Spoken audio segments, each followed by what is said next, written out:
Pak Abraham Samad, seorang penegak hukum, seorang yang berpengalaman di bidang hukum dan juga menyebut diri sebagai seorang teman bagi Pak Jokowi, meminta Pak Jokowi untuk menghentikan atau tidak meneruskan laporan terhadap saudara Rismon dan juga Roy Suryo. Dan hal ini dipandang sebagai sesuatu untuk kebaikan Pak Jokowi juga. Di titik ini, inilah yang disebut dengan Pak Jokowi serba salah. Maju kena, mundur kena. Kita akan bahas di Bukan Partai Politik. Selamat datang teman-teman di channel Bukan Partai Politik, ruang publik sekolahnya publik, bukan sekolahnya partai. Tempat kita bersama-sama belajar untuk meninggikan kemampuan kita berargumentasi, bukan dalam meninggikan suara apalagi emosi. Don't raise our voice emotion but argument. Ya teman-teman, kita sudah sekian lama membahas tentang persoalan ijazah dan sekitar dengan Pak Jokowi lah, dengan Bang Rismon lah, Mas Rosuryo, dan saya tidak menyentuh Dr. Tifa ya, karena saya sudah cukup membahas dengan Mas Rismon, Bang Rismon dan juga Mas Roy Suryo ya. Nah,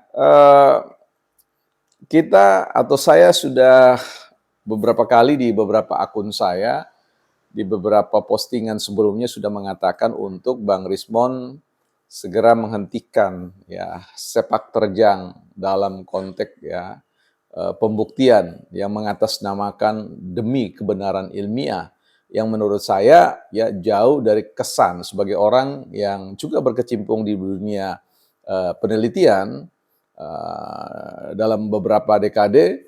Ini menurut saya belum pernah temukan adanya klaim-klaim ilmiah yang menurut saya over confidence, sehingga sangat mungkin bahwa problem ini bukan lagi pada problem di ranah ilmiah tetapi di ranah politik, dan itu sangat ya kentara dalam cara membahasakan hasil temuan-temuan yang ada.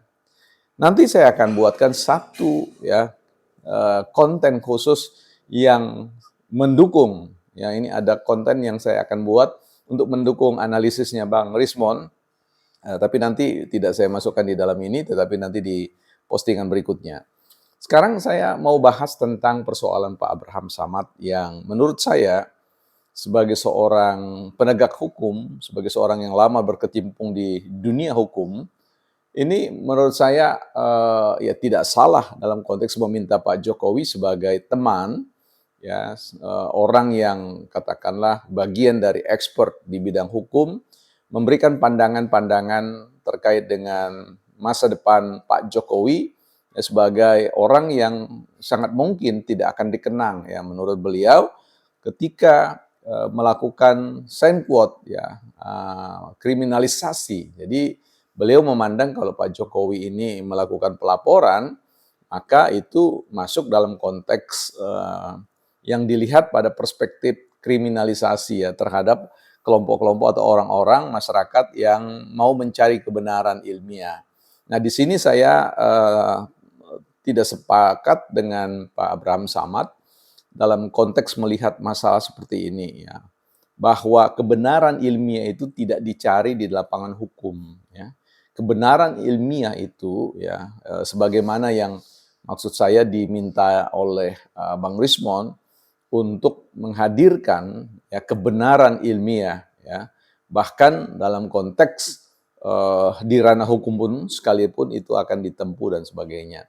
Nah, sebagai orang yang menurut saya ada menjadi bagian salah satu dari masyarakat ilmiah, kita tahu bahwa kebenaran ilmiah itu tidak masuk dalam ranah hukum, ya, tidak disidangkan di ranah hukum, tetapi dia bergulir, ya, mengalir menjadi sebuah bagian dari apa yang disebut dengan antitesis dari pernyataan-pernyataan yang disampaikan, dikeluarkan oleh seorang periset, sehingga dia akan bergulir di luar pengadilan.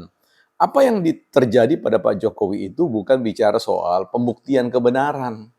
Ya, jadi jangan sampai kita terjebak untuk memahami bahwa Pak Jokowi sedang melawan atau men-challenge Bang Rismon, Mas Roy Suryo dan yang lain-lain itu dalam konteks pembuktian ya ijazah beliau, tapi dalam rangka untuk merespon ya terkait dengan bias-bias ya yang dikerjakan, yang dilakukan di luar prosedur-prosedur ilmiah yang menyangkut tentang nama baik seseorang, yang menyangkut tentang harga diri seseorang terkait dengan dugaan-dugaan penyebar luasan hoax atau ya berita-berita ya dalam hal datang dari manapun sebagai sesuatu yang diduga mengandung satu kebenaran dan itu mencelakai atau sebut saja memberikan beban negatif terhadap orang yang kemudian disangkakan. Ya, jadi semacam ada fitnah dan sebagainya. Itulah yang kemudian direspon ya. Persoalan anggapan bahwa persoalan ini harusnya cukup ditunjukkan secara sederhana. Saya kira ini yang kemarin belakangan-belakangan ini kan sudah kita katakan bahwa bagi orang yang rasional, ketika sebuah institusi besar punya kredibilitas ya, menyatakan bahwa ijazah itu asli, sebenarnya stop sampai di situ. Tetapi kan ada ambisi-ambisi, ada sesuatu ya, ambisi-ambisi yang bahkan menyentuh sampai halusinasi, yang diyakini dalam sebuah pendekatan yang tidak ilmiah justru, dengan mengklaim 100 miliar dan 11 triliun persen ijazah Pak Jokowi itu asli ya seperti itu. Sorry bukan asli, palsu gitu. Nah, ini problemnya ya bahwa metode satu sisi menggunakan sebuah metode akademik, di sisi yang lain kemudian bias ya, overconfident dan menyalahi. Jadi mal riset sebenarnya ya. Jadi saya mau mengatakan Bang Rismon itu melakukan mal riset, artinya riset yang tidak prosedural ya. Riset yang tidak menggunakan kaidah-kaidah. Jadi semacam ya katakanlah di awal atau di tengah itu menggunakan kaidah-kaidah ilmiah, tetapi di belakangnya dentuman atau katakanlah pelaporan tentang hasil itu yang kemudian tidak ilmiah lagi atau mal riset ya. Nah, ini ya malfunction riset. Jadi inilah yang kemudian kita sayangkan ya, kita paham benar bahwa seorang ilmuwan itu adalah orang yang kalau menyampaikan temuannya itu tidak perlu meninggikan suara, tidak perlu memaki, menjaga kehormatan ya responden-responden atau siapapun yang diriset ya, terlepas dari hasil riset atau findingnya atau temuan-temuannya. Nah, disinilah slidingnya atau tergelincirnya Mas Rismon dan juga Mas Suryo. Dan sebagai salah seorang YouTuber NKRI, buzzer-nya NKRI, saya sudah menyampaikan bahwa sebaiknya jangan diteruskan ya, karena tidak ada indikasi yang sangat kuat untuk mengatakan bahwa Pak Jokowi melakukan penipuan, penipuan terhadap proses pendidikannya. Ya, ada satu keyakinan buat saya sebagai orang yang juga berkecimpung dalam dunia riset, ada simptom-simptom atau tanda-tanda yang menunjukkan bahwa sulit kita untuk mengatakan Pak Jokowi itu memegang ijazah palsu. Dan ketika Pak Jokowi melakukan pelaporan ke Polda Metro Jaya, beliau sudah pada satu titik meyakini bahwa ijazah yang dia miliki itu otentik. Dan proses-proses proses-proses studi yang dilakukan oleh Pak Jokowi itu memang secara historis, secara sejarah, memang dia lalui. Dan itu dibuktikan dengan fakta-fakta yang ada, ya, yang sudah tidak perlu lagi kita bicarakan, ya. Nah, saya sebagai seorang pendidik mau mengatakan bahwa ketika penerbit ya sebuah ijazah itu mengatakan yes pernah menerbitkan itu dan orang yang bersangkutan adalah mantan atau alumninya, maka pada saat itu kita sudah punya keyakinan persentase keyakinan yang sangat besar ya.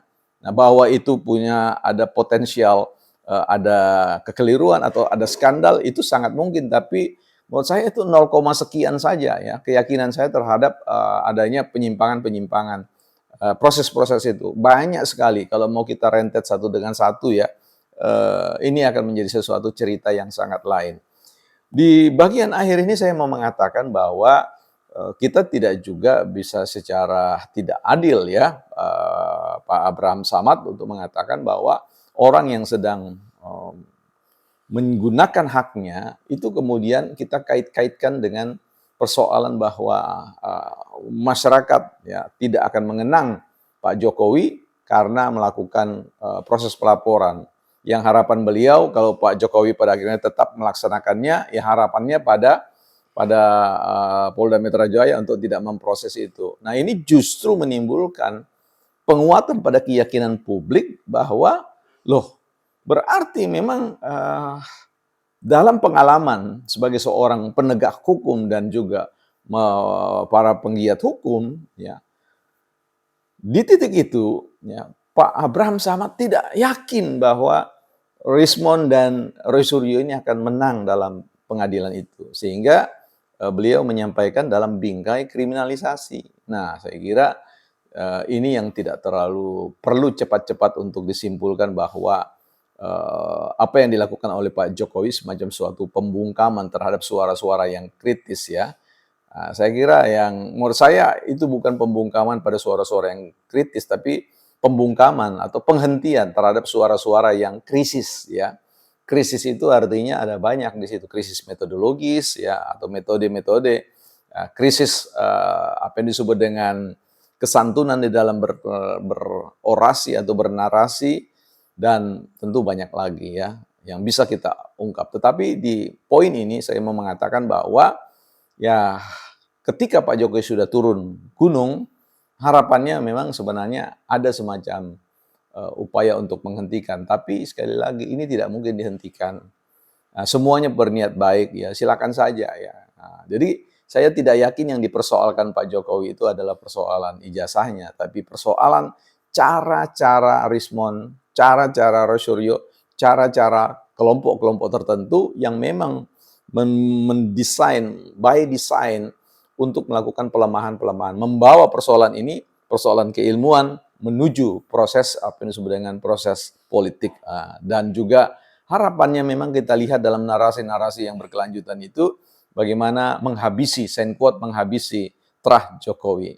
Ini yang kemudian sebagai Basar NKRI berada pada satu titik tidak sepakat dengan upaya-upaya atau performa-performa yang dilakukan, bahkan atas nama kebenaran ilmiah yang menurut saya juga patut untuk diragukan. Bukan partai politik.